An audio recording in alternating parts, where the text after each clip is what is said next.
கர்த்தருடைய பார்வையிலே தேவ பிள்ளைகளாகிய நாம் கர்த்தருக்கு பிரியமானவர்களாய் வாழ பழகிக் கொள்ள வேண்டும்.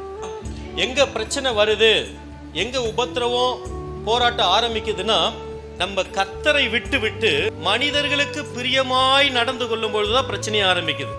மனைவிக்கு என்ன, நான் என் கணவனுக்கு பிரியமாய் நடந்து கொள்ள வேண்டும், உண்மைதான், வேண்டும் தான்.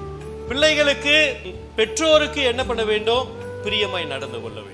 கணவனுக்கு மனைவிக்கு ஏற்றாற் போல பிரியமாய் நடந்து கொள்ள வேண்டும். இதெல்லாம் உண்மைதான், இதெல்லாம் ஒரு அன்பினுடைய வெளிப்பாடான வார்த்தைகள்.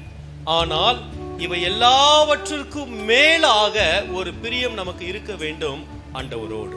அங்கே குறையும் பொழுது இங்கே எவ்வளவு நிறைவாய் நாம் பிரியமாய் நடந்து கொண்டாலும் அதிலே குறைவு காணப்பட்டு கொண்டே இருக்கும். தேவனோடு இருக்கிறதான உறவிலே அவருக்கு பிரியமாய் நான் வாழ வேண்டும், அவருடைய பார்வையிலே நான் பிரியமாய் எண்ணப்பட வேண்டும். ஒருவேளை நான் தேவ சமூகத்திலே வரும்பொழுது தேவன் என்னை பார்த்து பிரியமானவனே என்று அழைப்பார் என்று சொன்னால், இதை விட எனக்கு மேலான ஒரு சந்தோஷம் இந்த பூமியில கிடையாது.